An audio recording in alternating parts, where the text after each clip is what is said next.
All right. I apologize for us starting late. For those who don't know, electricity is out in this building. We are suffering as much as you are. Waiting for us. I will remind people to look at our non-discrimination policy, and we can start with a roll call. I will start on my left-hand side of the table and move it around.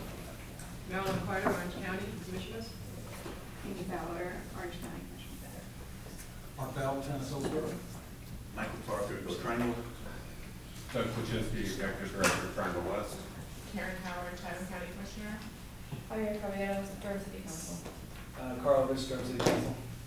Lee Jacobs, Durham County Commissioner. Danny Allen, Carver Town Council. Colin McHugh, Triangle West. Beth Fidel, Triangle West. All right. Thank you all for being here. Are there any adjustments to the agenda?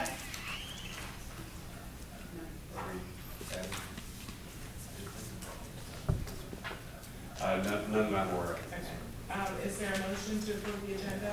So moved. Second. Thank you. All in favor? Aye. Aye. Did you get who did it? No, I didn't get the motion. Who made a motion, think Mike? I did. Parker. Okay, and is anyone signed up for public comment? We do have one public comment online. Who do you know? Michaela, Bellflower. There she is. Hi. I can't hear you guys. All right, it's coming through my computer. Are we on Did she mute say she right here? can't? Did she say she can't hear us? I think she did. If the owl is red, does that mean it's muted? Yeah, there's a red light on here. Let me check the OWL app.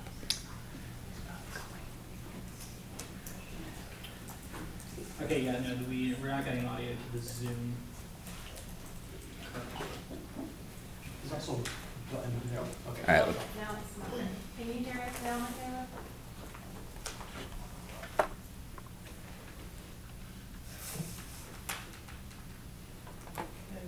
And Zoom, can you see whether we're on Zoom?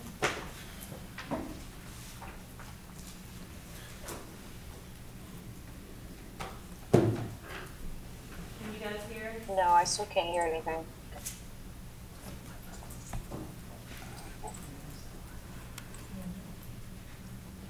Should we just tell her to Ask if she can speak? Yeah. Since we can hear Can you her. text her and we can hear her and. Okay.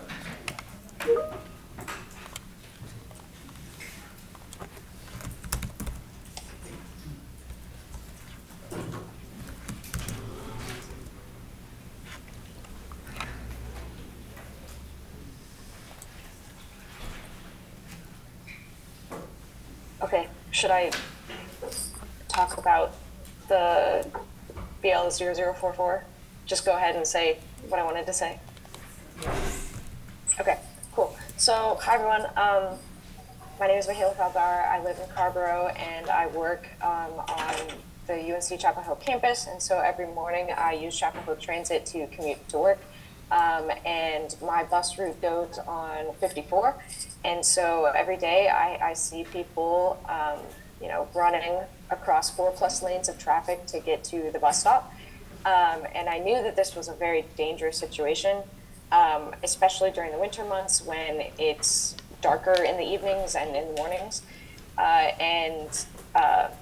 But I didn't fully realize how dangerous it was until a couple of weeks ago when I was cat sitting for a friend who lives on 54, and I had to experience it myself. So I had to, every morning I had to run across all 4+ lanes of traffic, and it was terrifying. And it was really, I realized just how dangerous it was to be so close to cars that are going 50 miles per hour. And that was when I reached out to Mr. Palmer, my representative from Carborough, and he told me about this meeting and the project that you guys are working on. And I just wanted to kind of come here and let you all know that there is definitely public support, and that a lot of people realize that this is a major problem, and that I think it would be really great if we could make it more accessible for pedestrians and those who are using Chapel Hill Transit to commute. And yeah, I think going forward with it and making sure that there's funding for the project is really important. So I think-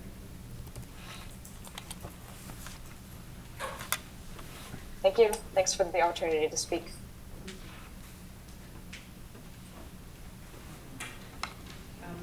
And can we just let the folks in the Zoom know that we know that they can't hear us?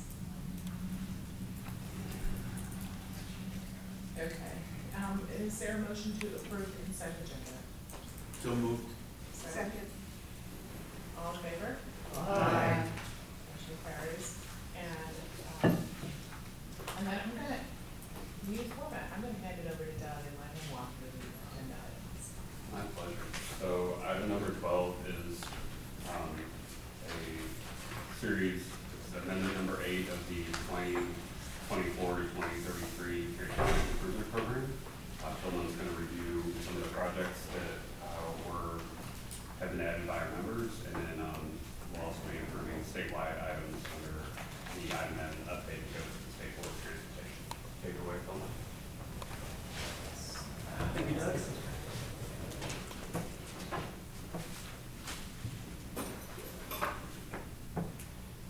Okay, so hello, my name is Louis Sutton, and I'll be talking about our amendment number 8 to TIP. So this is the last one for this TIP cycle. Any updates to these will be automatically applied to the next TIP, the FY 26 through 35 step. And so some of the major actions on this amendment, adding funds to GL044 and 54, which we just heard. GL065 consists of additional electric buses for Durham, and then U for 726 HO's Carpenter Fletcher Road project that has been in play for a while, but we're seeing some progress on it. And so it needs some additional funds to move forward right away. Some other actions on this amendment, there's a duplicate projects found in this step. There is a planning study that the city of Durham will be doing for some of their bridges.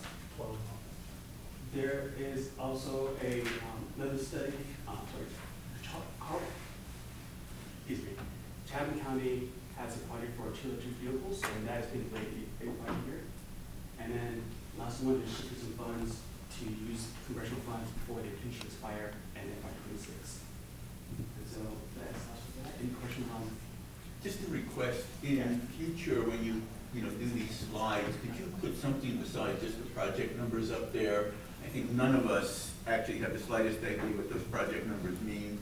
And if we want to review it at home or something, I think it would be really helpful if you could put some, if you could put something that identifies what the project is besides the project number. Most certainly.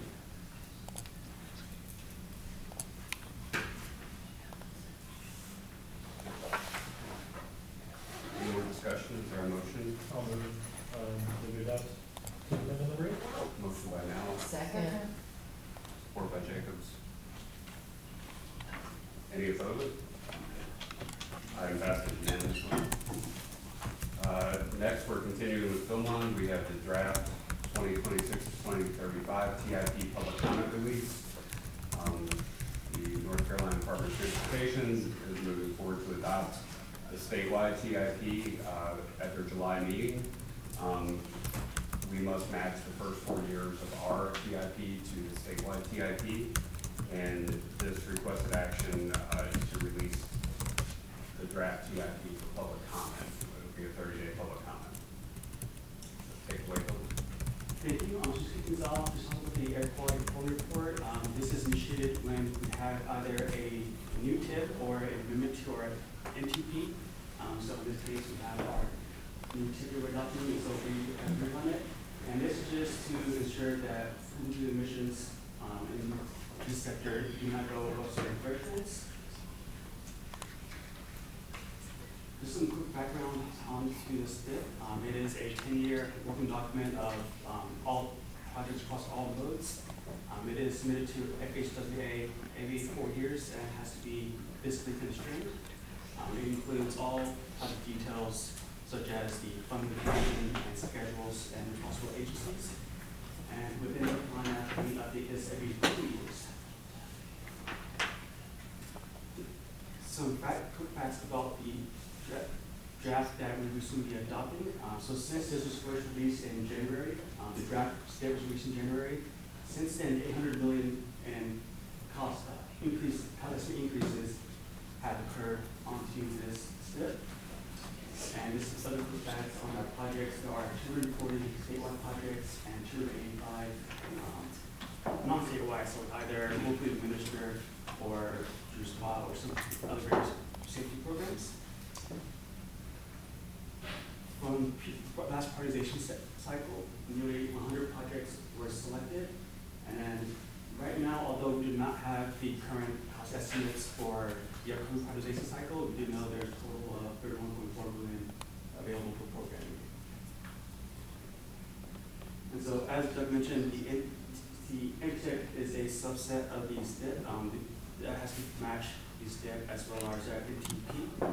It can be amended as projects change.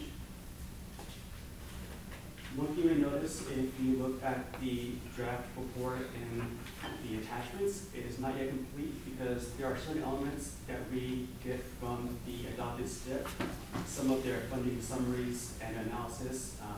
I'm currently talking to the STIP unit right now to obtain information because it's not going to be adopted until next month, and so they are providing me with some of their preliminary draft figures and charts to be put into our document. And so, in addition to that, there's also the 10-year formula projects themselves. Currently, the draft STIP is in there, and so it'll be added to the adopted version of those projects by next month.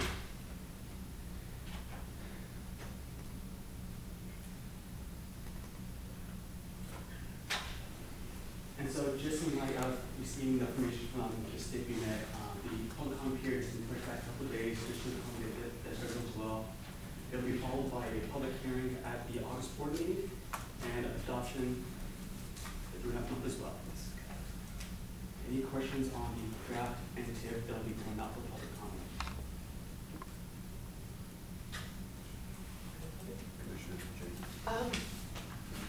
I have two things. One, I was wondering, I saw the list of the projects, and it seems like there's going to be a lot of opportunities to implement Vision Zero. You know, on a lot of the pedestrian just like mostly everything. And I'm just wondering, how will that really work? That's one of my questions. So, just the practicalities. So I just see opportunities on this list. So how implementations from the Vision Zero get implemented into the TIP? Mm-hmm.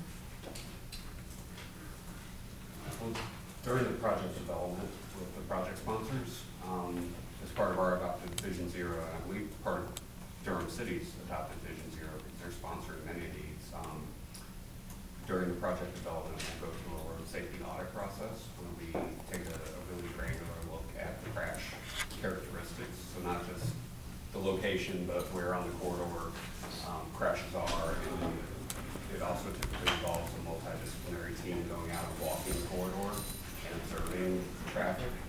And that can really dial in safety countermeasures or improvements to address very specific safety things that you wouldn't typically pick up looking at a large area plan or traffic counts. So near misses, poor visibility, sight lines, that sort of thing. So that's one way during project development that we'll be supporting sponsoring agencies of developing projects that implement Vision Zero. Okay. Because, one thing is that we learned from this is that it's how you actually even build something from the very beginning is key. So, and I was also glad to see a lot of railway improvements there. I was wondering, how has there been collaboration with other NPOs in terms of what and impacted what ended up on this list? like in terms of working with Campo or any of the other adjacent MPOs? Is that been part of the process in terms of what ended up also on this list? It was when we developed the projects for P7 spot submission. Follow up on that, and for future rounds of spot, we are completing a strategic rail project plan. So we'll be able to pick out the projects that are the best value according to our goals, improving safety, reducing congestion, moving people and freight along the corridor. And we'll have that identified for all of the rail corridors across our area. So we'll be able to incorporate the findings of that work into the next MTP and subsequent TIPs and spot submissions. And Rail Division and North Carolina Railroad have been a part of those discussions. Just to expand on that, in regards to coordination with other agencies, as we saw, 800 million increase of cost estimates is huge, and so as a result, many projects had their schedules pushed back. And so just to mitigate the effects for priority projects, there was coordination just to see what we could do about reducing the delay on some of these projects, just because our divisions do extend outside of our TPO area into Campo, Greensboro, and such. Thank you.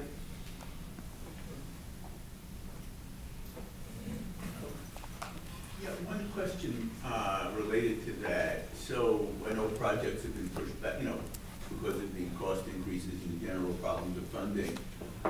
But when DOT, for certain projects, DOT pushes them out, and if a particular locality or whatever thinks it's more important, was there any consideration to doing some trading? In other words, DOT may want to move project X next week, so to speak, and they're recommending, another project be deferred for years.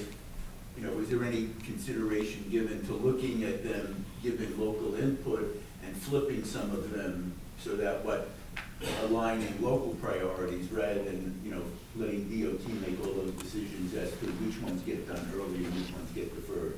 There definitely was. The only issue is that the cost increases are so widespread is that everyone is affected. And so Yeah, in this but no, process- even within that, there may be some opportunities where DOT wants to do a certain project sooner, but a municipality or a county or whatever would want that project done later because they have some other priority. And assuming the costs are roughly equal, those trades could be made. Was that looked at? Yes, we did. Okay. And it was most evident in Division 5 and the city of Durham with their projects. So we did have a very long meeting to talk about that. City of Durham transportation staff was involved. And yeah, you're exactly right. It was changing priorities. The city of Durham highlighted its particular priorities and the department highlighted its, and they came to a compromise. Great, thank you.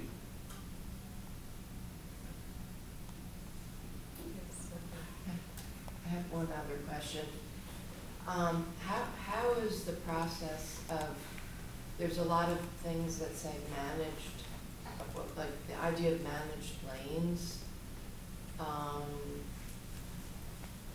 How is that gonna be actually figured out? For instance, the piece I-85, that portion, that it says there's gonna be transit accommodations. How will that really be determined, like what things like that are gonna really be like? You said how it would be like, or when? Yeah, like what that really is gonna be when it plays out, because, we may have certain priorities for what that looks like, a managed lane, and if it's gonna accommodate transit, just the devil's in the details, I guess, is, I'm just wondering how that process is gonna be with working that out with NCDOT. I mean, ultimately, the purpose and need of the project is going to have to align with what's in the TIP, and if it doesn't, then it doesn't. And we're particular transit priority lanes, I would say that there needs to be evidence that transit is not impeded anymore in existing traffic, but in fact, the transit always is the preferred, gives the preferred relief in a managed lane or a bypass or bus on shoulder or something. So we can make sure that even if there is congestion, the transit operations receive priority.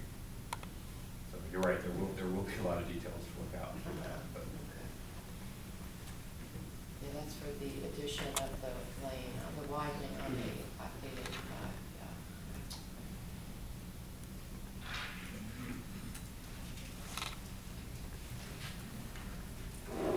Is there a motion to release for public comment?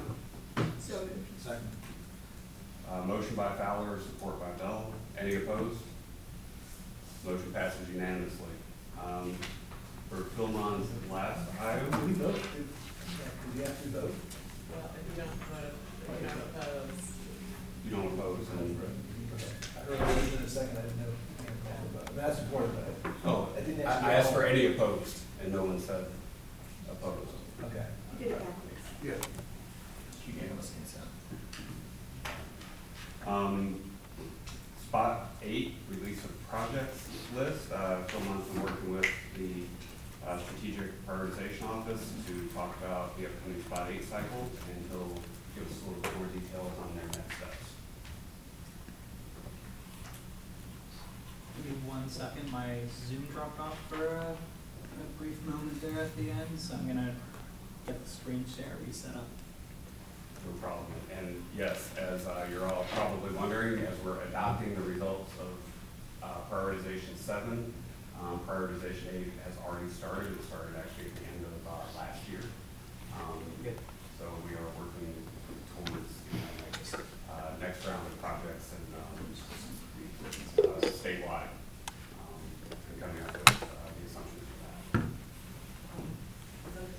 that. I thought we had adopted the method, and then we were gonna do the list, so is this the list that is resulting from that process that we adopted, the methodology? I believe Yes. so. Not the narrative list to our submissions, but the comprehensive list of everything that we're considering. Okay. Thank you. All right, so let's get into a bit of background. I'll read through these. So within this prioritization cycle, it processes all modes of transportation, but within our TPO, we do not have any aviation or ferry projects. And so we have the highway, bikehead, public transit, and rail. These are divided into 3 different categories. There's statewide mobility, regional impact, and division needs. Statewide mobility, of course, going for mostly interstate projects going across the state. Regional impacts are those usually that cross county boundaries, and then division needs are the more local projects. The funding is split into these 3 buckets as well. 40% goes towards statewide mobility, 30% towards regional, and 30% division. There is also scored in this manner as well. Projects start off, those that are eligible start off at the statewide mobility tier, and for those that are not selected, they cascade down and it gets scored in the regional impact tier. And then so on, those that are not selected at that point get cascaded down again to the division tier. The statewide mobility category is 100% quantitative, just based off of the scores calculated, and with regional impact and division, we introduce local input points at these percentages. Is the list of criteria there for statewide mobility, is that the full list or is that just examples? Examples. And do they look at anything like efficiency, cost per person moved or anything like that? Or are there any, are there any criteria that would say, doing this is less efficient or more costly per person than a different solution or a transit solution? Do they look at those kinds of issues? There is a cost-benefit factor, but whether it's specific towards certain modes of people versus transit, I don't believe I'll double check. But is there any notion of efficiency? Is this really the most cost? You talked about cost benefit, but are there any cost effectiveness criteria? For specifically efficiency, I don't. Or just cost effectiveness, I mean, Yeah, it's, the benefit cost is applied towards other projects in the statewide mobility universe, not in different alternatives to specific Yeah. projects. So to answer your question, the parking that we provide, that is part of the cost.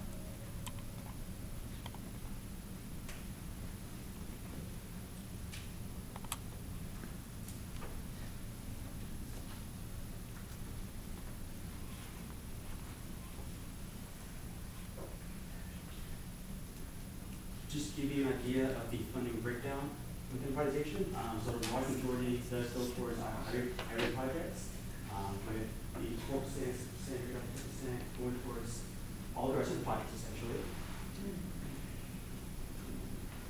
And just to give everyone a view of our calendar, we are right there at the start, where the work group has just finished. Their methodology is going to the Board of Transportation for approval in July, and then we'll come the online where we can start inserting projects. Some specific considerations for just our TPO. So we are allocated 17 submissions per mode. This is down from the 24 that we had last cycle. They reduced them for a variety of reasons, but just to make our submissions more impactful. We will also continue to have the 2044 points similar to what we had last year. Subscribing to the projects to build into here, there are the new whole new projects. New projects have not gone through a pricing cycle. The whole new projects are the ones that were not selected for funding in the last cycle. And so we have carried over into this current cycle consideration. In the table projects, these were selected for funding. They are in, they're selected for funding, but they're not yet funded because they're the last 5 years of the STIP. And so they did not count towards our submissions. We kind of keep those freebies into our submissions. And just making a note that some of the last time funding is very limited for this cycle. Also because of our particular geography, we are in 3 different divisions as well as 3 different regions. And so just making the note that we are not competing against each other as far as jurisdictions, just more so competing with everyone else within the region division. And so just going through the new projects that are being considered for submissions this go around. Item head category, all these projects aim to improve facilities, whether it be multi-use path or any other form of pedestrian accommodation. So there's East Coast Greenway, Penn Creek Trail, Moore Creek Greenway Phase 2, project on AC4, multiple phases of Black Creek Greenway, project on Homestead Road, and along Moore Creek Greenway West. For the highway category, some of the new submissions include intersection improvements over on Chapel Hill on Country Club Road and Boundary Street. Then there's Old NC86 and Homestead Road, and also Orange County on Lebanon Road from Mill Creek Road to Cedar Road Parade. Actually, Phil, can you go back one? Yeah. Can just, so like, East Coast Greenway is a pretty long grid, right? So like what portion of East Coast Greenway is included in this new submission? I'll have to look back for that specific portion. I just kind of let the general for a summary presentation, but I can give it to you. Yeah, same with Panther Creek. Okay.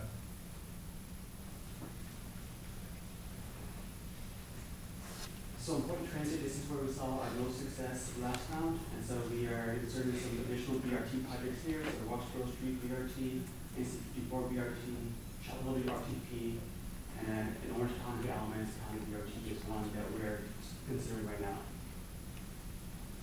Also, public transit outside of BRT, there's a food service along Waterstone Drive at Hampton Point, as well as the Orange Taco Connector, and then there's Regional Multimodal Transportation Center as well in Hillsborough. I don't see there, or unless there was a holdover, the, a potential BRT replacement for the light rail. Is that one of the carryovers, or is that just not on the radar at all? So BRT replacements to light rail, like 101, 21, 15, 501, that was one of the ones that was selected for funding last round. Right. And so. Okay, so it's still in the mix, Yes. it's just not one of the new. Right, these are just the new Yeah, submissions. got it. It'll have to reconfigure Yeah, I got that, but it's still in the mix, yeah. We are hoping to unlock some of the funding for preliminary engineering Yeah. from those projects that we'll have to recompete, but were identified to be 7, and improve their sustainability for future.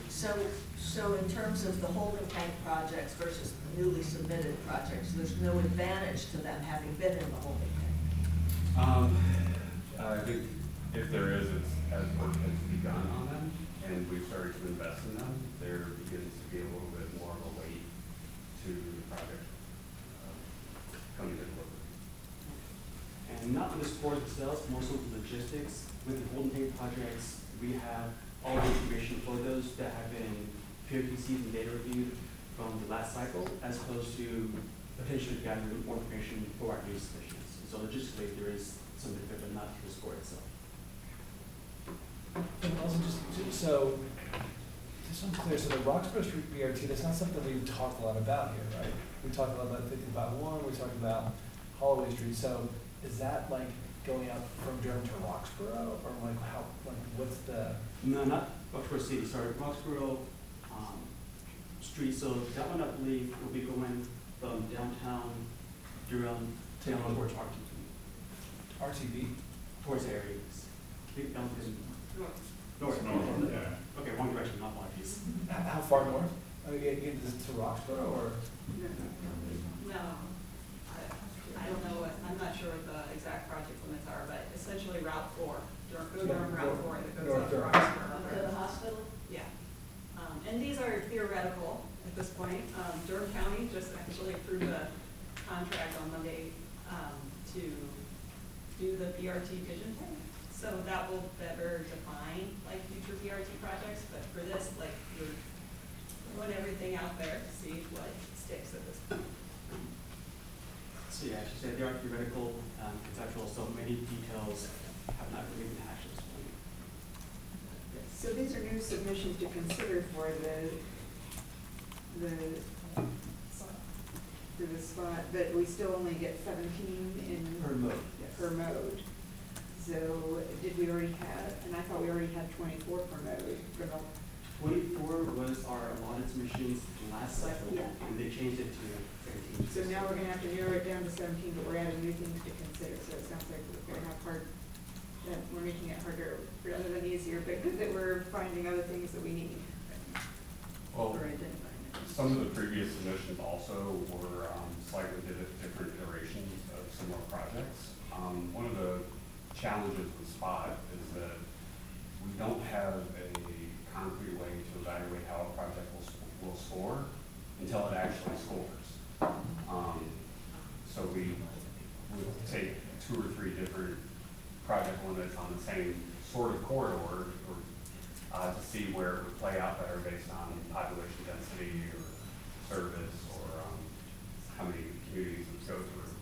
And then we would find out the results. So as we've seen our submissions reduced, we've advocated that, well, then give us a tool that makes it clear what our projects will score, so we don't need those extra submissions. We can concentrate on the ones that we think are priorities. That would score, you mean at the state or? In this spot process. Yeah, at primarily the regional or division tiers. But you just said you want to know how they scored, so you could prioritize. Right, because we were using the process in the past without definitively knowing what the score would be to the project. So we throw Flood zone. Yeah.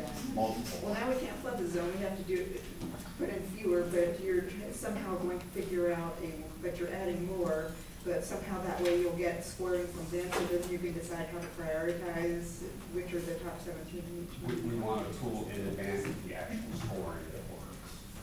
And are we creating that, or are we getting that from the state? We want the state to do that, And are they going to do that? hopefully. Okay. So we'll be able to run scenarios before the actual spot process. Right. So Doug, is this where it's helpful to use other division engineers? No, it's through a spot office. Is it helpful for us to do that?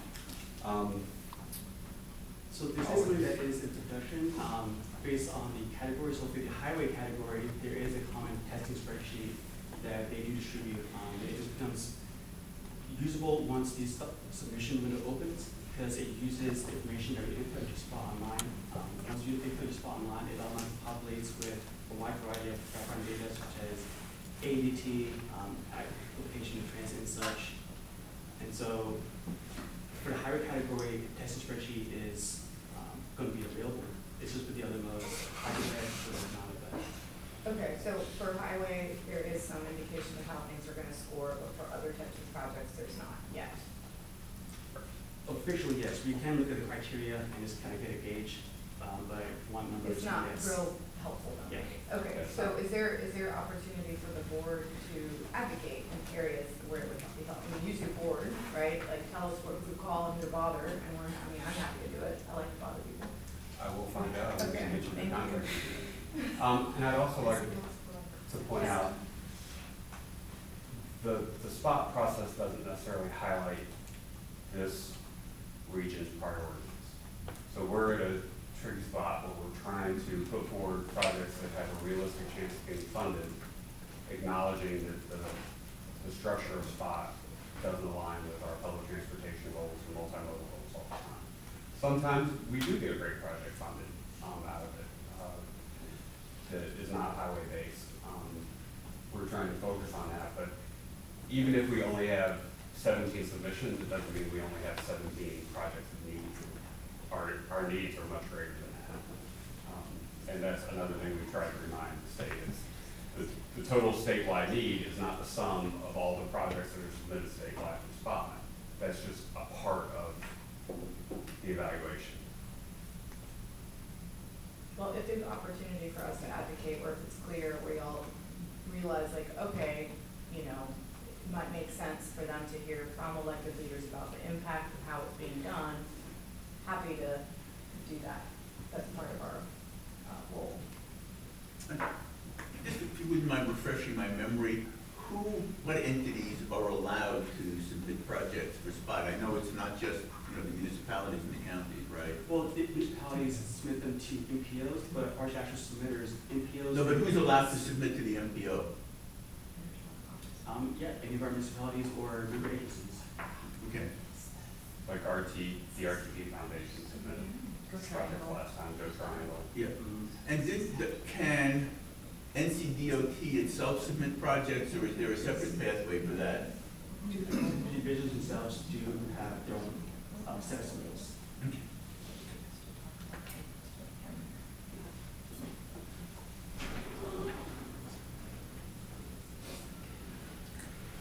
So within this presentation, the only thing left just mentioning that there's consolidated public engagement period with everything else staff presented as well, and that'll be going out in July. Anyone have any additional questions on this release for public comment?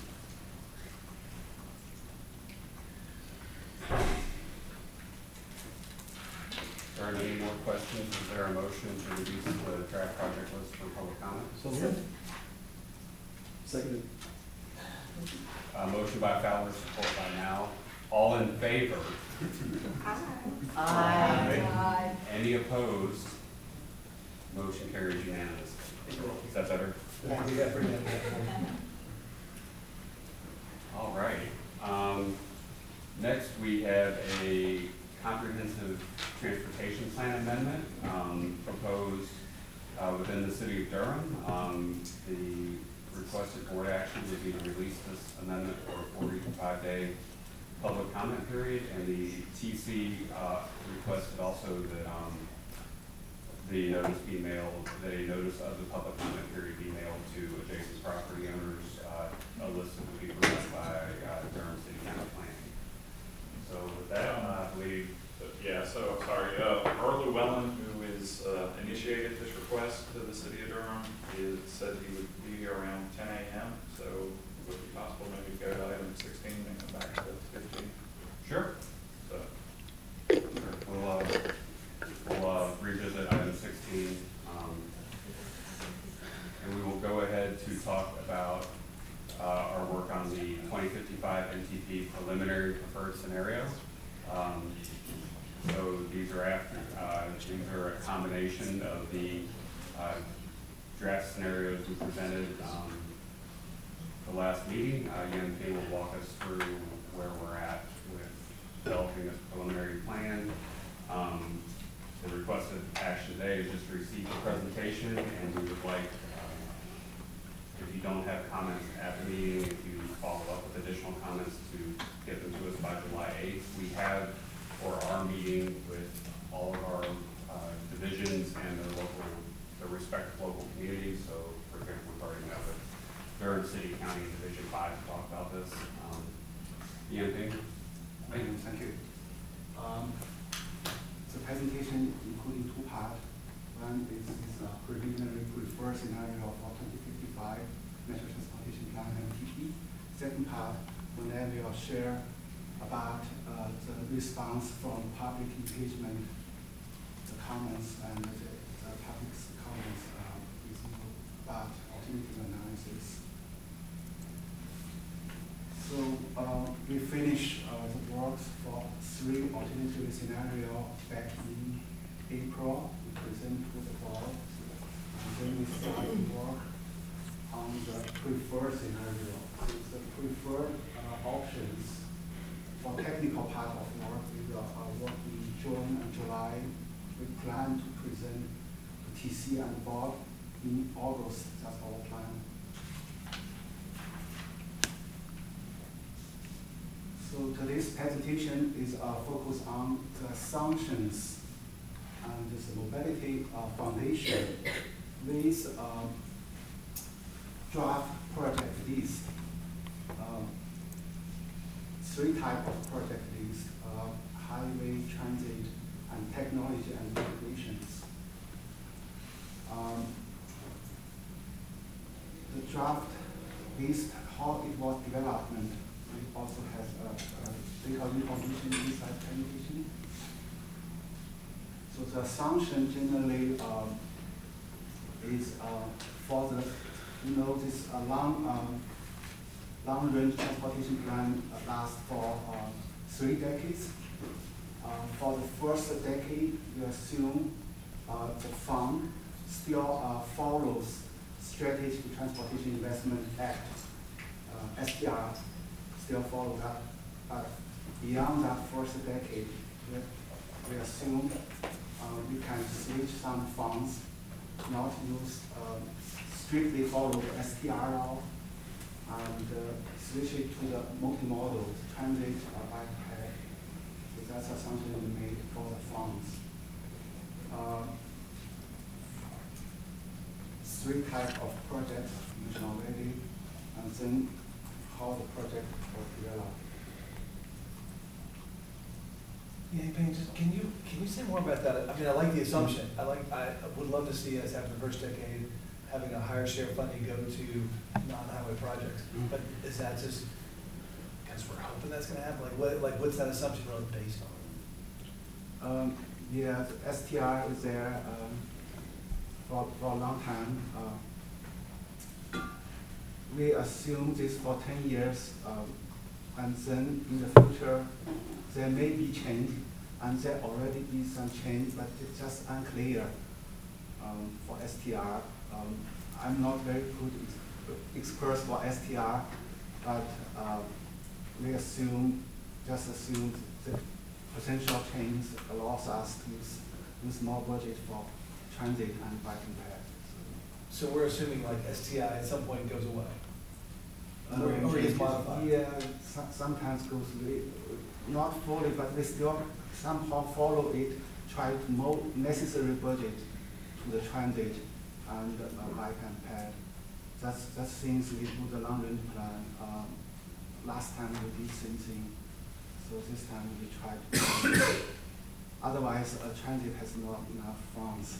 No, I totally agree. No, I like the assumption, but I also want to make sure that we're sort of like being honest about what's possible. So, yeah. Well, I just want to reinforce that this is an aspirational plan, the MTV. It's meant to be aspirational, and also tying it to land use is very critical, because the whole idea is that if we do follow transit-oriented land use practices, then we will help create the conditions that will help us ideally qualify for, you know, projects to qualify for federal funding and things like that. Yeah, actually, I think it's not aspirational enough for two reasons. One, I think that by accepting STI the way it is today, we're giving implicit agreement. And I think no one here agrees with the way the STI is structured now. And so I wonder if this couldn't be more of an advocacy-based document where we really articulate what we want to happen, not what we think will happen or what we will be allowed to do. I think by saying for the next 10 years things are going to be as bad as they are today, it may be realistic, but we are giving tacit approval to that. And I think that we need to think seriously about being more advocacy oriented. If need be, having two scenarios, which says, you know, these are the results we get that we don't particularly like if nothing changes. These are the results we would get that we do like if things did change. But I think that just saying, yeah, well, things suck and we're going to suck it up, isn't really the best approach to this. I appreciate that comment a lot. The plan under federal regs has to be fiscally constrained. I know, but we get to define, I mean, I've seen all kinds of wiggle room under fiscally constrained. Well, and part of our financial analysis is additional locally generated funds, such as a supplement to the half-cent transit tax that Durham owners currently have.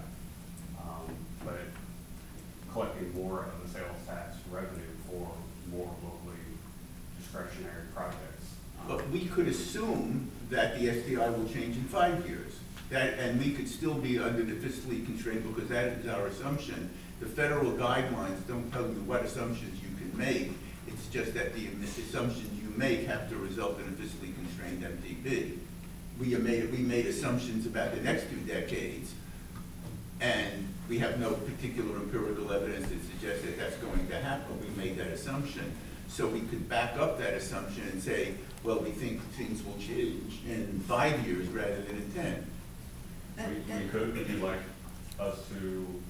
I think it's worth exploring. I think it's important for us as a board to understand what the gives and gets are, rather than being presented with a single scenario, which I'm sure was made with all kinds of deliberation and a great deal of analysis, but we're not being able to see what are we losing by making certain assumptions. How could this be more in line with what we actually want to see happen if other assumptions were made? That's not something we're getting to see. And if I can add on to that, it seems like that would be a good opportunity, given the fact that we have to be fiscally constrained. It seems like this would be the time to start talking about the efficiency and what we get out of the money that we put in, and highlight the black hole of O&M of highways and induced demand, and start making that financial argument so that we can portray a picture of fiscal responsibility and efficiency. Well, we would appreciate getting direction on the specific funding assumptions so that we can bring back, a finished item to the board in August for presentation. So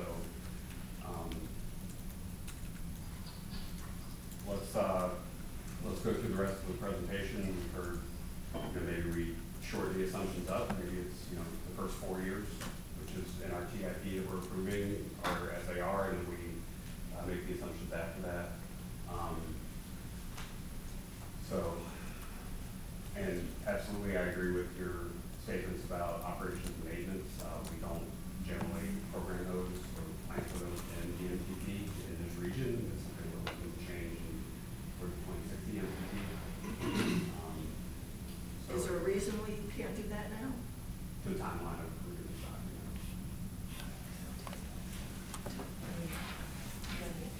I I think it would be helpful to know what, because I think most of us probably liked what was in the altogether scenario, so what, and first of all, I like the fact that we're calling it mobility scenario, that's great. What, it would be good to highlight maybe what's being left out of this scenario as compared to the altogether. Because when I looked at it very quickly, I was like, oh, this looks great. I liked what was included in here. In altogether?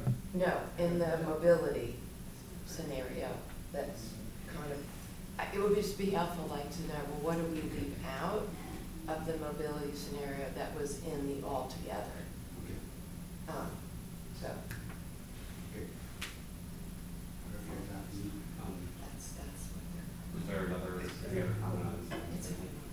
It's okay. Okay, thanks. So this is a quick refresh of the scenario we've done. The first one, efficiency and needs, is a baseline scenario. We just assume 4-year 2028 budget is a guaranteed budget of funds there. Second one, starting from second one, is 3 alternative scenario. The first one is plan and trend, focus on transit development. That means we still follow the STR. Most budget is invest on the highway project, roadway project. The second one is a shared leadership is kind of balanced. So it's balanced transit and highway, but keep this at a minimum level.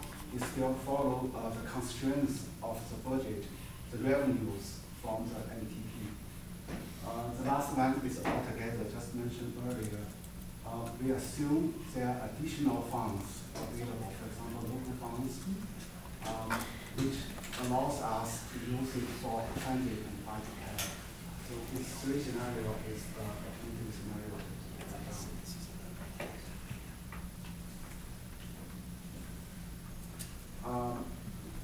For developing the roadway project list, generally we based on the result of 3 scenarios, based on the altogether scenario. That means relatively high investment on the transit. We have additional budget allows us to do so. For the transit, because we know we may not have that amount additional budget, so we still backwards a little bit. We're starting from shared leadership and getting the project from transit project from all together one by one or cup by cup, group by group, and add it onto this preferred list. You will see later on with a map. So for technology project, we will explain later, it's generally from all together. Anything to, just on that, that's a big assumption there, right? Especially, can you go back one slide? So, obviously, we've been through these scenarios the last couple of meetings, right? And I think, I don't know if Steve's over here, but I think the altogether scenario seemed like the most sort of supported scenario, right? So why in the development transit project was, why is that based on the shared leadership scenario? Whereas the other 2 are based on altogether?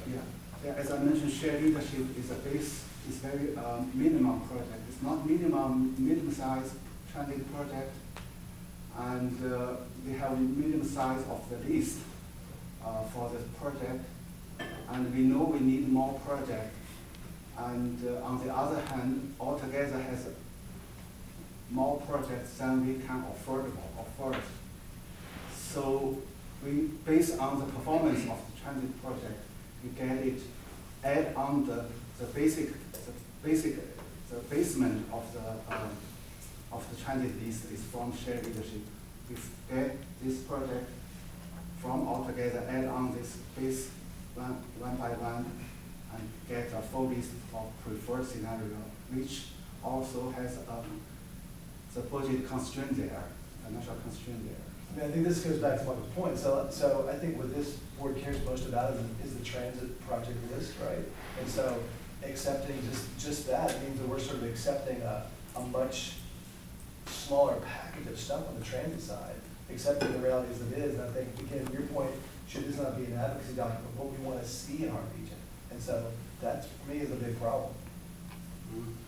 And I think the other thing, if I could add to that, is, you know, while this goes out to 2055, and we have aspirational things in there for the 2040s and 2050s, there will be 4 more MTPs before we get to 2040 and 2050. The things that really matter in the MTP are what's programmed for the next 5 to 10 years, right? That's the stuff that's likely to actually happen as a result of this MTP. What's in here for 2055 is a complete crapshoot. And so, number one, I think it's really important that what is shown for the next 10 years really reflects what we want to see happen, because that's where this MTP is going to be influential.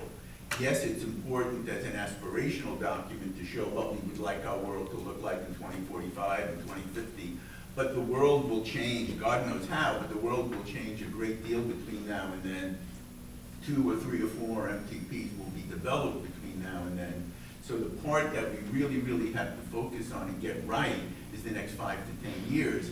And by basically, and I'll say, you know what I said before, by basically accepting the status quo for the next 5 to 10 years, it really limits our ability to make change over that time frame, which is the only thing this MTP really can impact in a meaningful way. I would say, I see it the opposite. Because I think that the immediate future is more carved in stone.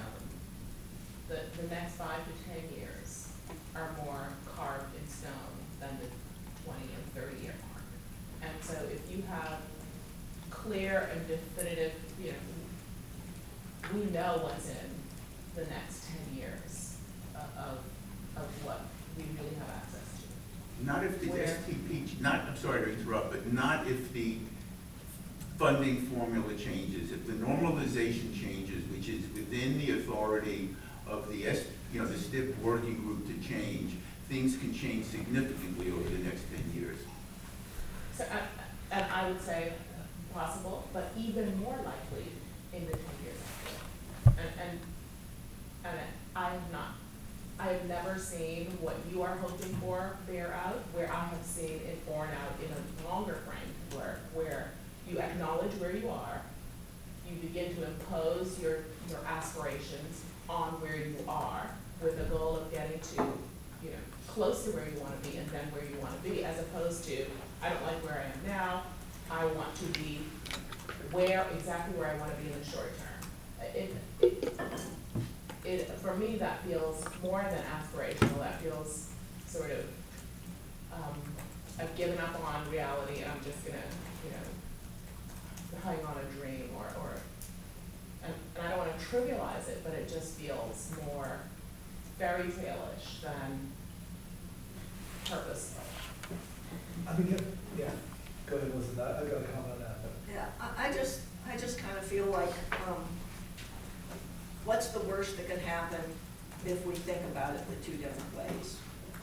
If we try it one way, but things are already carved in stone, have we lost anything? Have we done any damage? Have we, you know, somehow created a difficulty, even though we know it's going to happen? Whereas if we do the other one, if we don't do something that's more aspirational, we have no chance. And so that's my question is, what's the worst that could happen? The one thing you can't get back.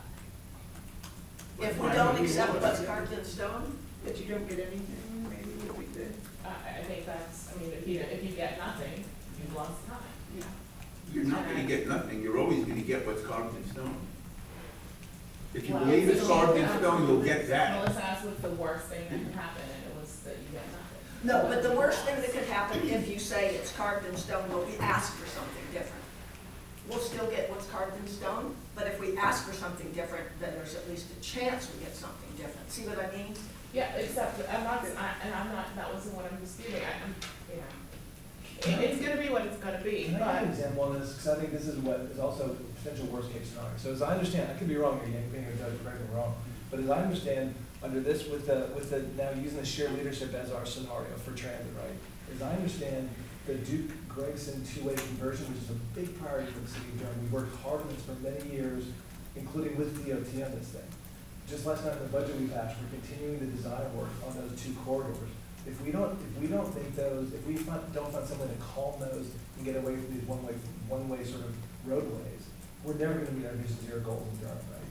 So as I understand with this scenario, Duke Gregson two-way conversion is now off the NTP, right? Yes, That's a major problem for the city of Durham. It's a big priority for our leaders, and so that's a real step backwards. If our NTP is saying like, no, we're not going to two-way conversion, and the residents and the electeds in Durham are saying this is a big priority, that's a huge problem.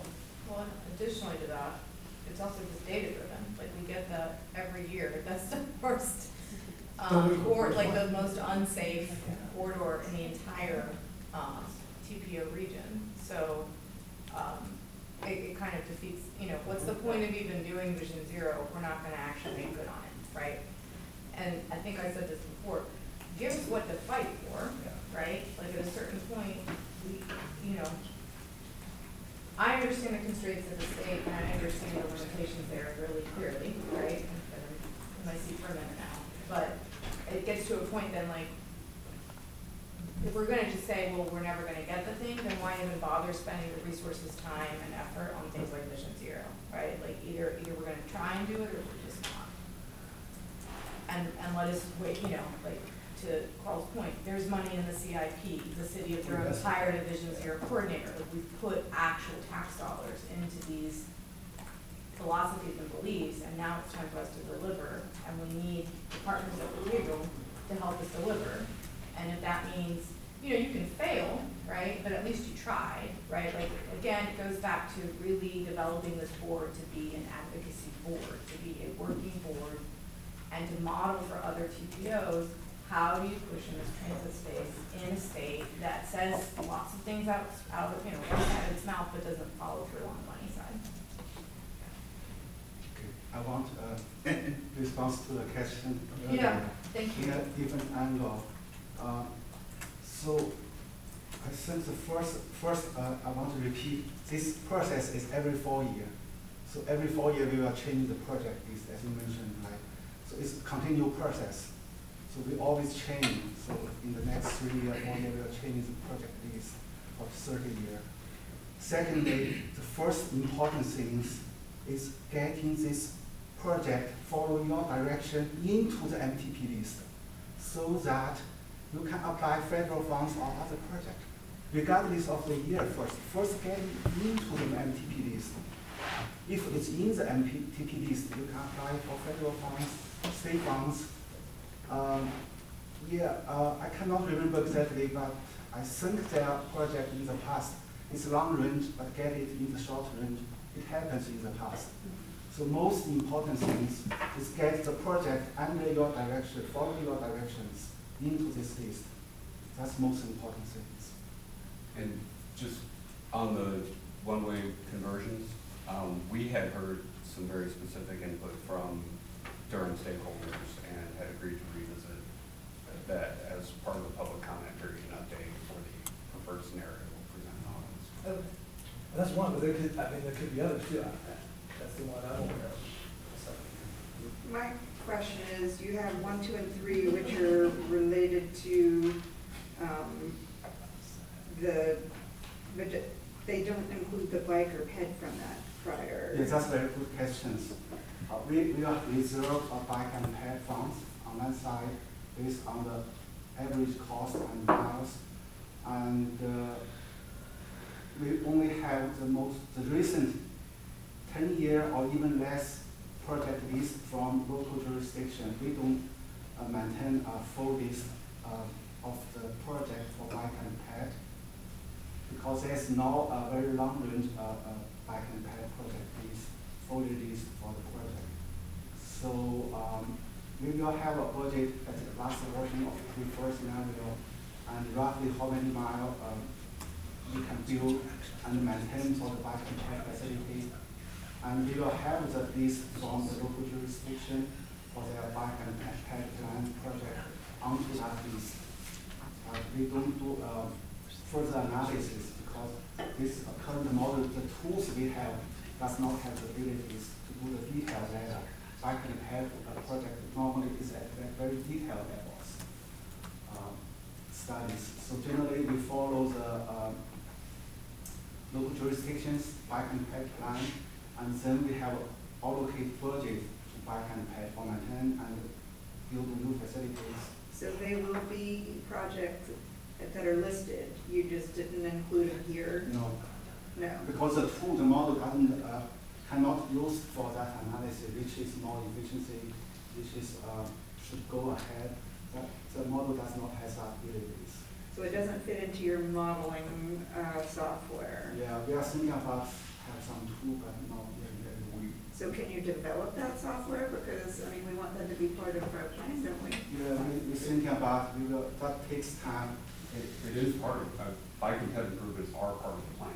We just don't have a specific list that we input into the travel demand model.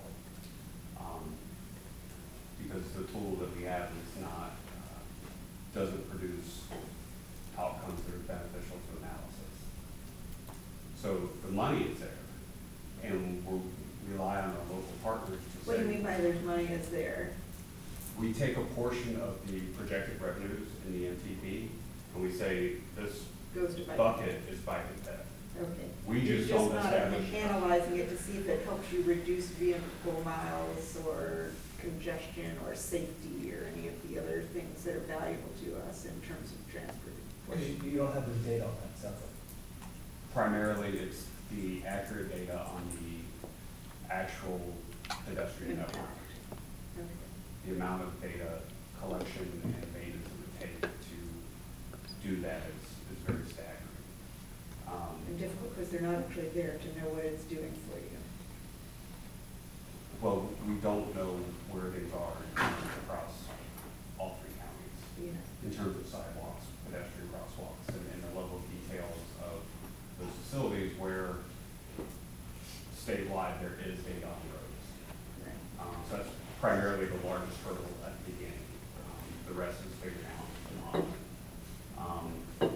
We do have a continued effort with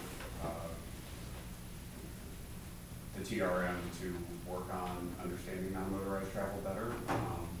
We can understand it really great on a focused area. And we do calculate how something's changed into the mode share of the model outputs, which we have estimated as getting an area-wide benefit by our investments. But to say, one project here is better than one project over there, we don't have that capacity. Comparing different bike versus other things, okay. And then you also, on that chart, include the density of housing, development density. And are we using that data in some way to inform the various mobility components of our mobility? The model socioeconomic data is provided on a foundation of land use. It's actually a submodel or a separate model that inputs into that. It's called community that has all sorts of attractiveness measures based on different investments and growth capacities. Yeah. And we've worked with all our local jurisdictions to go through those. Well, that's good. It sounds like technology is coming along for that component, but it seems like we need to figure it out for bike and ped, like when people use Google Maps or whatever to get around, like maybe you could see how often people are using the bike or ped versus or public transit versus driving, and somehow making use of that kind of data somehow. Well, we can see that kind of big data, but that big data doesn't provide us the physical assets in the network. Yeah. And I'm not aware that any of our communities have a very detailed network construction path. It would probably be easiest for us to maybe look at more regional connections and see what to concentrate on those significant trails or pathways and figure out how they might input versus having a very granular approach to analyzing all sorts of pedestrian travel. Yeah, but it seems like it'd be nice to, because this kind of data not only, you wanna know, are we putting the bike paths in the right place, that they would be moving people from, homes to work and aren't just for, recreation. It seems like we want those things to be data-driven as much as we want everything else to, the highway and transit to be data-driven. To make sure that they are connecting things and, not just because we have a piece of parkland somewhere. I mean, we do rely on the recommendations from our local partners. So, if I may, the way this typically works in our MPO process is we have a bucket of funding set aside in the MTP, and then through our annual call for projects is part of how we're allocating funding for those. And we are looking at exactly what you're talking about when we're selecting annual projects through our call. So it's like, you set aside as much money as we can through the MTP, and we'll determine how much that is. But then we're also, as an MPO, through our process, funding projects that are mostly bike ped and transit through our call for projects too, which is what we do every year, every couple years. We just need to convince the state to change that 90% to something smaller and the 10% to something much larger. Well, and where we've begun to get a little momentum, the planning and concepts of these projects are great, but often they're not resulting in a delivered benefit. So we have made some advancements, and we think there will be more. But we also have cases where there may be one project that is just very obvious that it's going to get the greatest benefit, but it may also have the greatest difficulty in being delivered. Yeah. And we have to be aware of that. And that's another point where we rely on our local jurisdictions to provide those. Can I just ask one more question? So, I'm sorry, can you go back one more time? So what's the downside of including all the other scenario in that transit project list? Why not use that, since that's our preferred scenario? Yeah, so one is over budget. But it's constrained anyway, right? So, Yeah, it's over budget first for altogether, at least for transit. Secondly, the efficiency is not very high. So we found after you invest at marginal, when you increase the investment on transit, you will not get return. See? but as long as we don't have the Right data, shape is not because we don't have the data to increased measure accordingly. it, it doesn't mean, again, it's based on your model, which doesn't have good data on pedestrian, but it doesn't mean that's not what we want, again, aspirationally, right? So it's kind of a. Well, we do we're in a have pickle here. good data on transit. Yeah. But not pedestrian. No, not on pedestrian activity, but on transit The bus ridership. would be right. At least we have the model, but not on the. So generally, the model does not contains all the steps for bike and ped, but it contains all the steps for the roadway and transit. To the right shape, for transit, it goes to the right shape. Each stop, how many right shape is there? For the highway, you have the volumes on the link for the future. But for the bike ped, we only know roughly from one location to the other location, how many trips. But we don't know how this travel across the road. So no detailed information is there. So that the projects, whether they're highway projects or other, that they're the ones that our jurisdictions believe will have the most bang for the buck when it comes to pedestrian and bike safety. There are different level of project, high level, corridor-wide level, addressed by CMT. And if you have lower level, there are some projects also addressed in the CMT operational improvement for getting the safety on trailer at intersection. And also small level, it's not getting into the MTP levels.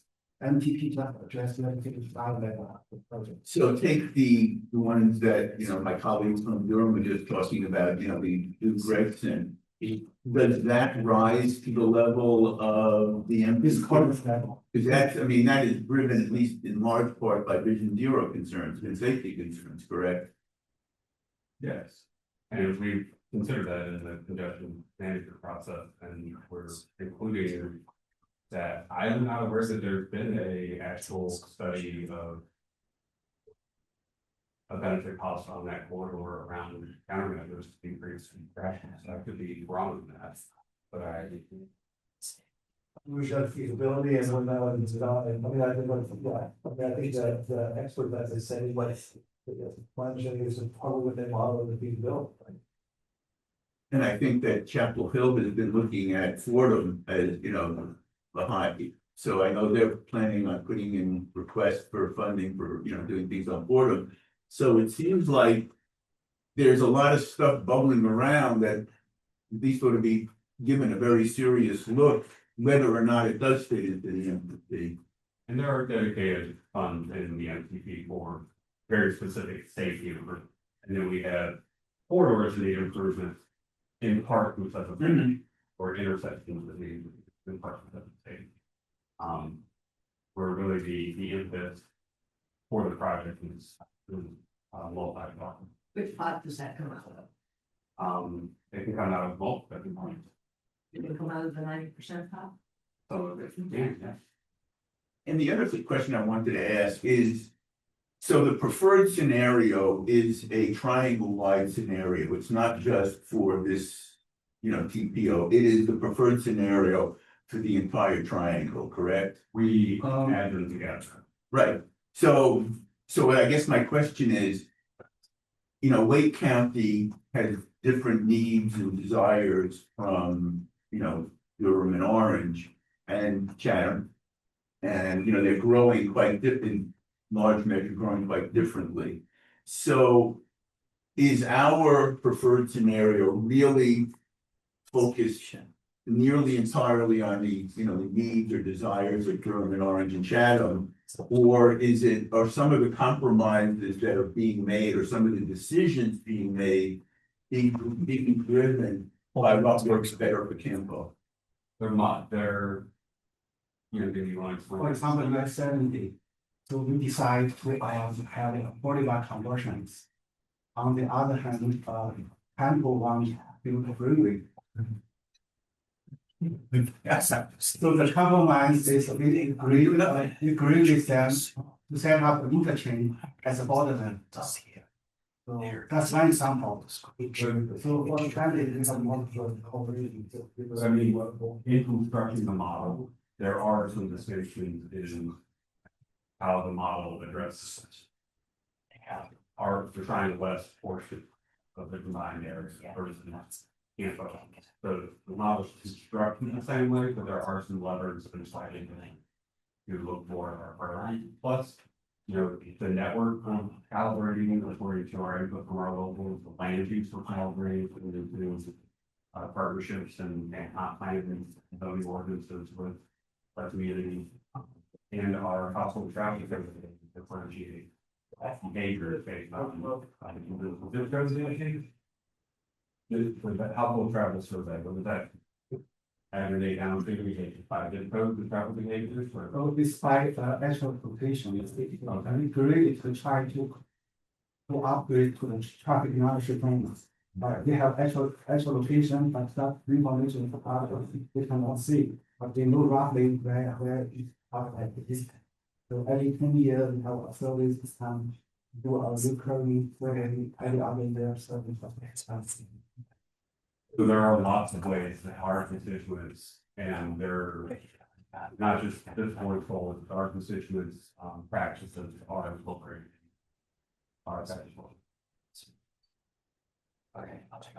Okay, so logistical comment, we have completely lost power, so it's unlikely we're gonna have screens for the remainder of the meeting, however, we still are live in our Zoom.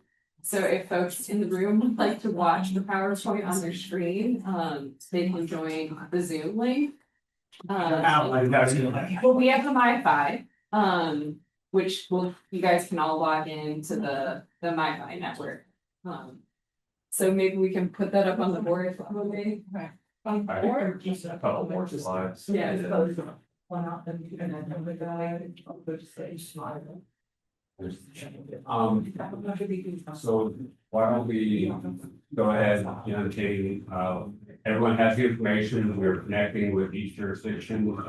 Paul, I think I heard loud and clear that we want to change the assumption to the first 10 years, which is really only focus. Or at least, let's see what the impact are. I mean, so we can make, you know, to Aaron's point, I think her point is an important one.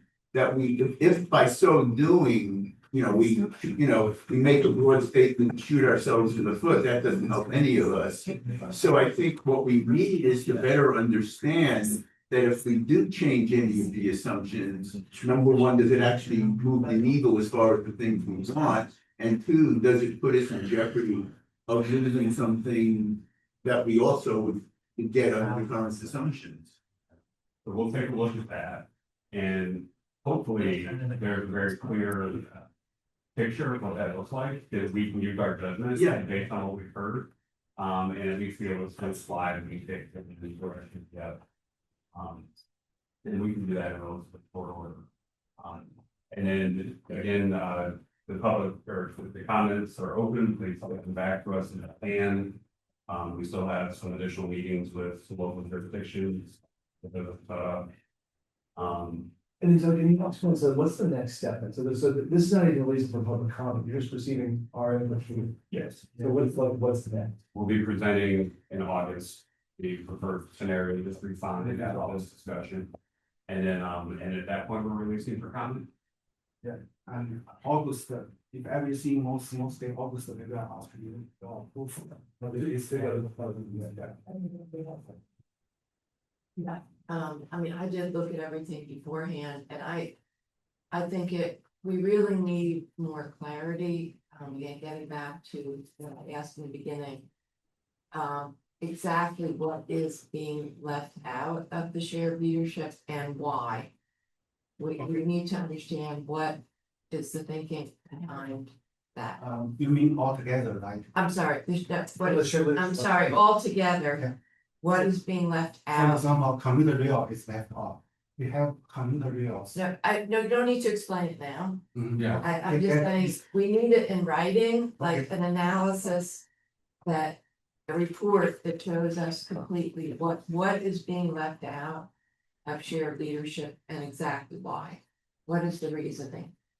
And so, on the transit side. Yeah, on the mobility scenario that you all are proposing, which we can't look at right now. Yeah.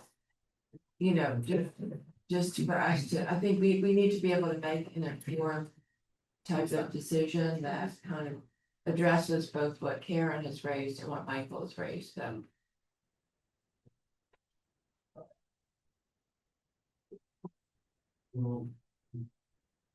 Moving to the highway part, roadway part.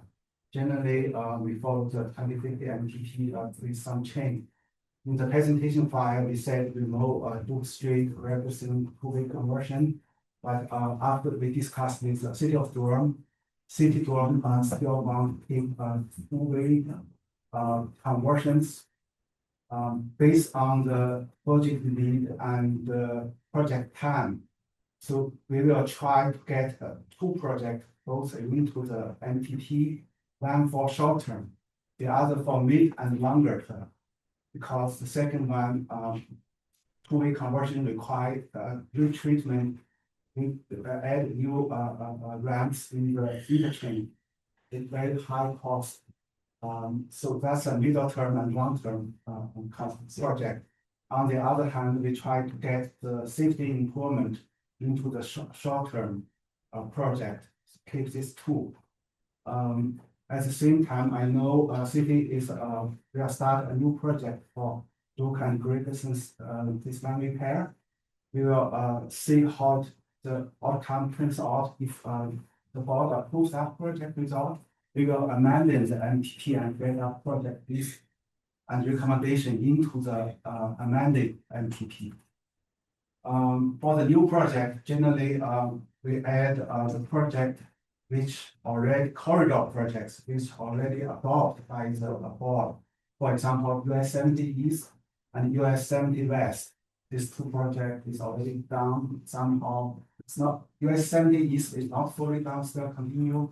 But anytime it's done, it's the recommendation adopted by the board, we will get MTP amended and get it into the MTP before the next MTP. Well, why don't we go through the lists and then we can email something out and sort of walks through each of those reasonings and where we're heading with it. You mean after meeting, sending email? Yeah, after. Okay. So, I think, we'll go ahead and move on to the CTP amendment. Knowing that you guys gave a presentation. But if you want to say it before it's made, we can go ahead and go to these for comment. Do we can review the data presentation after the public comment period closes, when we take action. That's what I would suggest. So I'm Bill Judge with the City of Durham. Earl Llewellyn, I'm gonna have to, one of his clients, asked the city and NCDOT to reconsider considering a CPP amendment or removal related to Massey Chapel Road that currently, for those of you that do have the attachments, the adopted CPP does show a realignment of Massey Chapel on new alignment to create a single four-leg intersection at the existing southern intersection. There are some unique challenges to constructing that alignment. So that's why the developer and Earl approached us. Let him, I think they asked today is to release it for public comment. So for those of you that don't have it, go through in more detail and after 45 days.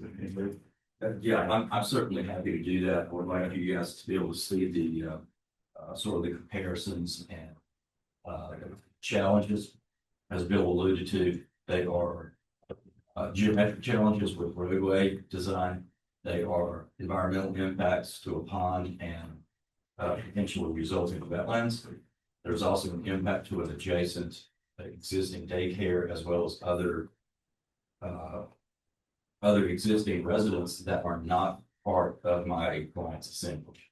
So in summary, we approach the city and DOT about removing Massey Chapel Road realignment from the CTP. They were reluctant, but said that they were willing to consider alternatives. That's what we have, using the regional model, developed an alternative that uses James Ross Road and a roundabout at the intersection with the existing Massey Chapel Road on the east side to provide a connection that maintains the CTP integrity, and achieves better spacing away from the existing intersection, but doesn't have all of the impacts.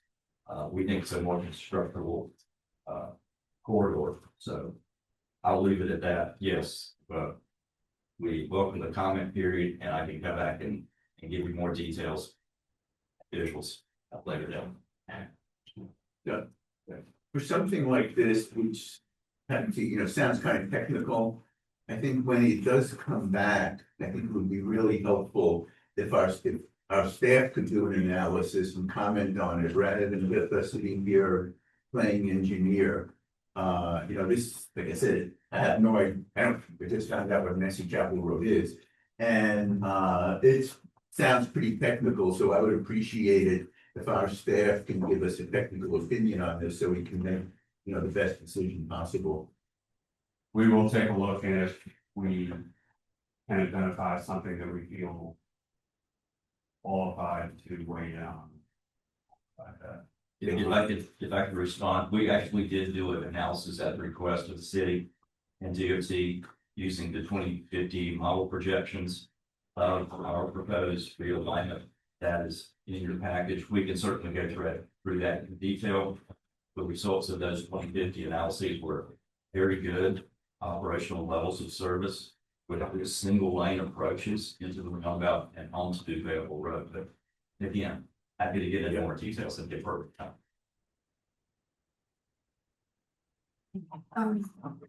So why did they want it realigned in the first place? The realignment goes through the center of an assemblage. What is that? And that the assemblage of property looking to be developed by my client. But it's not just that conflict. It's the conflict with building it with regard to an existing pond, the geometry tying into Fayetteville Road as well as the Massey Chapel Road with the necessary curves and super elevation, and the impact with the daycare. All of those things put together, we simply can't, as a non-public entity without eminent domain, construct the road for the portion through our project. So that's why you don't want the proposed modification, but my question is, what's wrong with keeping Massey Chapel where it is? That was the first question we asked, is to basically do the no-build alternative. And staff, maybe in conversation with DOT, were concerned about the spacing between the two signalized intersections and the ability to coordinate the signals throughput as a result, because that's the heavier demand is the north-south through lines. This is somewhat unusual, and I get that this is developer initiated, the city's name is on it, but the city's taking no position on this either way. Ultimately, is it this board that will approve this? Is that why? Because it is a pretty technical thing. I think what's not clear to me is like, I understand the efficiency, and I think that currently the intersections are pretty close together, right? Yes, right. But I think what's not clear is like, so what are the pros and cons? What are the potential unanticipated consequences of this? I don't think we have a good understanding of that. Who benefits from Hazel? We can certainly bring those back, the pros and cons of the different alternatives to you. I think the overarching thing I would say is that with realignments like this are going to be low on your GIP priority. So they're going to be probably constructed by redevelopment. And this development doesn't have the ability, in fact, it would like to build this realignment, but it's precluded by the geometry of the roadway, which I know isn't detailed out when you draft the CTP alignments, but the conflict with the pond and the angle of intersection and a conflict with the daycare that's existing today at the realignment will have to go through the portion of the daycare property. We can't condemn that. So realizing that alignment is going to be difficult, not only from the developer perspective, but from a public perspective, DOT or the city, in being able to build that given the cost involved. But doesn't this sort of shift in the sort of burden on other landowners when that what's going on? And are they aware of that? Not necessarily shifting on the landowners because we're using an existing right of way. James Ross Road. That's sort of the beauty of this, is it imposes a roundabout at the intersection of James Ross Road and Massey Chapel Road and ties it back in using that alignment to Fayetteville Road. Gets better offsets. Yeah. And so, Councilor, to answer the part of the question, the CTP is a joint document between us and State Board of Transportation. So they also have the request for the news once we take action. Assuming we endorse. Okay. But this is one of the pitfalls for a community using the CTP in part of the regulatory the beach community, even if, say, City of Durham, the Durham County staff agrees that this was an appropriate change, because it's not city's plan that's being referenced, it's ours, we're the ones that have to pay. So that's why it's cheaper. This development would also obviously have to come before city council on the road, precisely.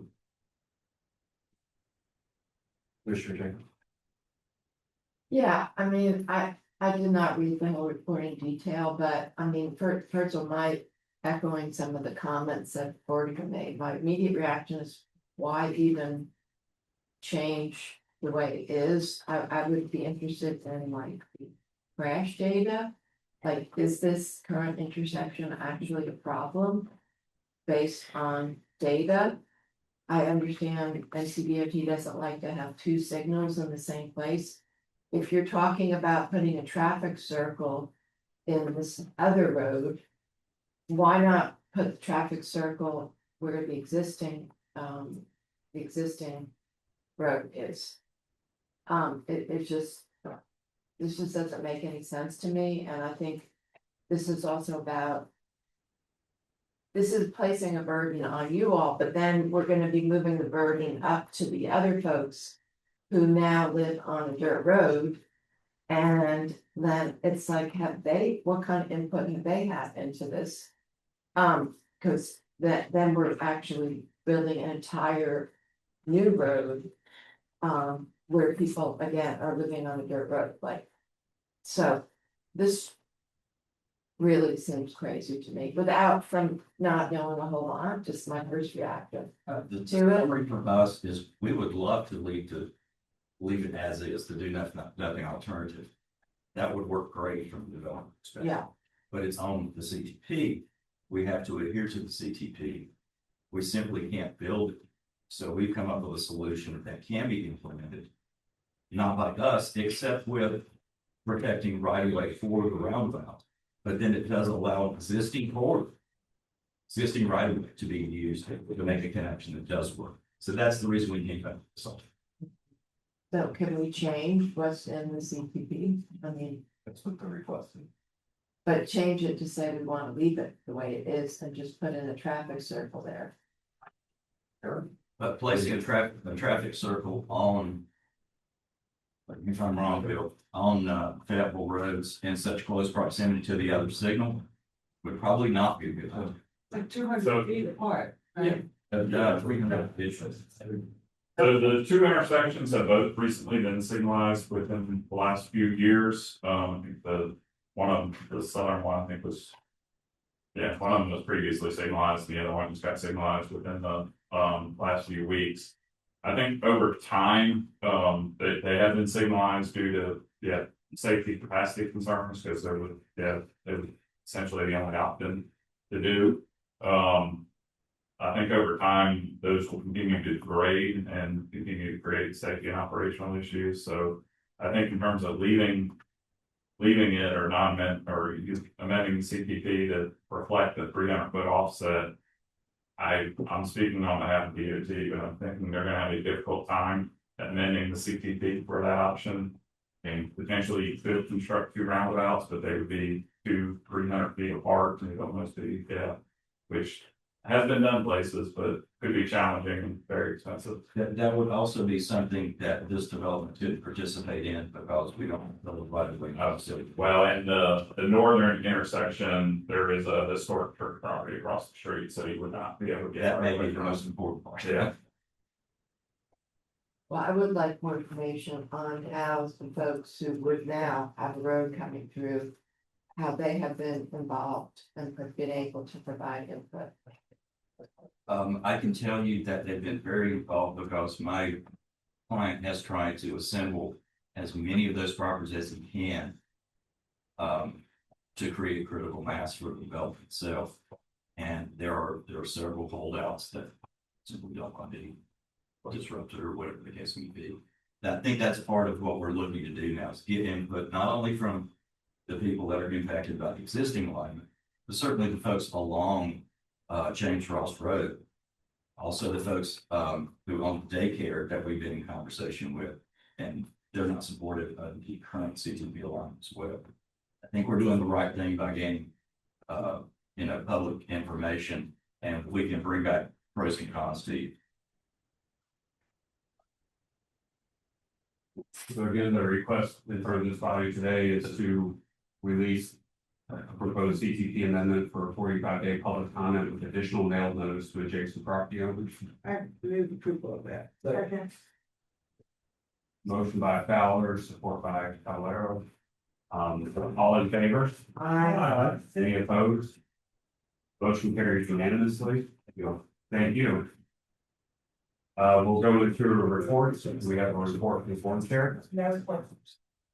We do not have a report today from the technical committee chair. 2 things I wanted. Hey, Doug. In addition to the report in your packet from me, on September 8th, I believe, there's a RTA meeting. Yeah, August 8th, there's a regional transportation alliance meeting. I encourage everyone to attend. We'll be reviewing several things, including the FAST 2.0 study that supported financially. And then on November 13th, we will host our 2nd annual regional safety forum at Chapel Hill Library starting at 10 a.m. Thursday, November 13th. Has that been, you said invitation or not? Not yet. Okay. Invitation to come. That's today. I didn't want them. Is that the Wednesday? Austin Intercity doesn't. Yeah. I don't know if people in Boston do It that, is, but chamber, so it is a- the inner city does it to Austin, the first city of Durham. So it's three of us to be going, right? Well, Okay. well, maybe And we second. we will get back to you on a slightly different day. But still, But, Yeah, November eleventh to November 14th or so. yeah, Oh, no, that's. yeah. So we'll take a look at probably the week after and get a date on this. Works. Thank you for bringing that up. Yep. The NCDOT reports, we can't hear anybody online. If anybody sees Division 5 here with the report. Nothing to report. Division 7. Good morning, everyone. Trevor Company, it's Langley here. Report things in the packet. I ran, we changed this last time. There's 3 new projects on our report. We are single out intersections, upgrades, traffic signals, and communication scheduling, combination of Chapel and Farm Road. Another one in Chapel Hill. Curve one is 9 improvement. Project. And then Allen Fielder in Orange County, the 3 new projects. You want to bring in pictures of one change on the report that I found out after. The column report, DO 0044 project, which was NC54. The West Road Job Harbor, West US 1851, NC86, only street interchange. That's the construction of sidewalk and install pedestrian signals, call, executive islands. That one had a next start date of July 17th.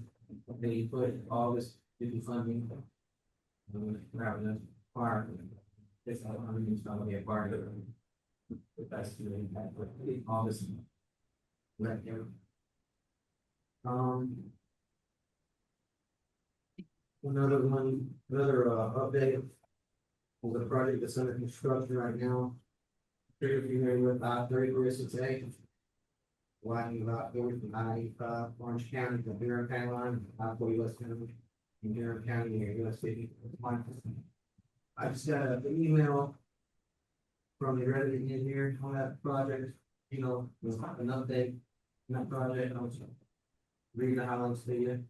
On that project, we started traffic shifts to the new inside travel and north and new church road.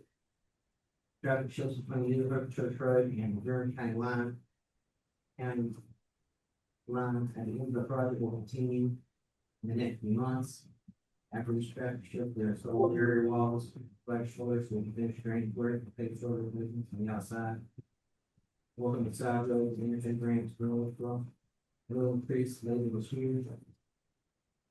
Starting from the last session of Highway Bridge, holdings to get 6 now.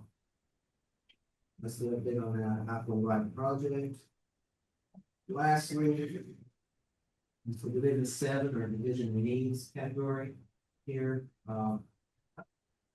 Look at the program.